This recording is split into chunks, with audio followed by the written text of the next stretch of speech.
cette saison. On a ouvert un peu plus tard parce qu'on avait des travaux devant le centre. On a attendu quand même 3 mois. Et voilà, on a démarré par la première exposition et l'inauguration de l'étage.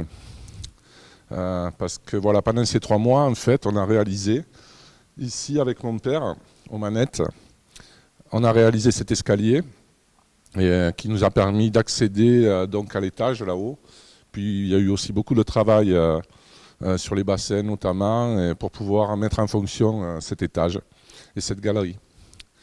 Et donc on a inauguré tout ça au début de la saison, au mois de juillet, pardon, et avec une exposition là-haut, avec des amis qui viennent de Lyon, en bas un artiste de Calvisson. Et donc on multiplie quand même le volume ici par 3, avec une très grande salle là-haut. Et ça nous permet de faire fonctionner en bas plus simplement avec le théâtre, notamment voilà, le cirque ou les spectacles, les concerts.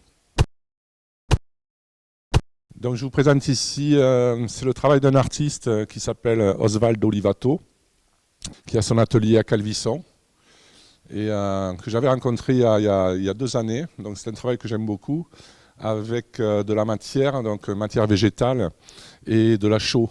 Donc c'est un travail très particulier, en relief. Et voilà, toute la salle du bas, c'est Oswald qui exposait son travail pour le mois de juillet. Après, on a aussi des pièces, des sculptures de sand, des céramiques, des sculptures plus imposantes en métal de David Van Orbeek, un artiste belge, des suspensions de Blouet, une artiste qui fera partie de la prochaine exposition ici au Centre des Arts. Le travail aussi de sculpture sur bois, notamment un genevrier de Claude Espada. Voilà, on a un ensemble en bas d'artistes. Et puis là-haut, voilà, toujours 2 ou 3 artistes invités, un sculpteur et des plasticiens. Je vais vous parler de tout ça une fois là-haut. Donc là, je vous présente le travail de Fontancomble, Laurence Font, une artiste lyonnaise. Donc, il travaille la matière aussi, le cordage. Ce sont des robes, un travail de couturier et d'artistes contemporains. L'exposition s'appelle Le bruit des racines. C'est le nom aussi de la compagnie de ses amis de Lyon. Avec Fontancomble, pardon, sur cette exposition Le bruit des racines, Eva Mifsud, artiste aussi lyonnaise qui fait aussi partie de cette compagnie de théâtre. Et donc un travail plus sombre de plasticien, mais très intéressant et qui fonctionne très bien aussi avec le travail de Fontancomble. Donc voilà ici aussi à l'étage le travail de Isa Papazian.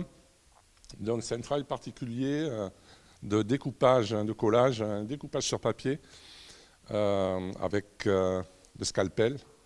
Donc c'est un drôle de boulot et c'est voilà, un travail aussi très intéressant et qui fonctionne aussi très bien avec l'ensemble de l'exposition. Donc Isa Papazian. Alors la prochaine exposition se fera d'ici une semaine.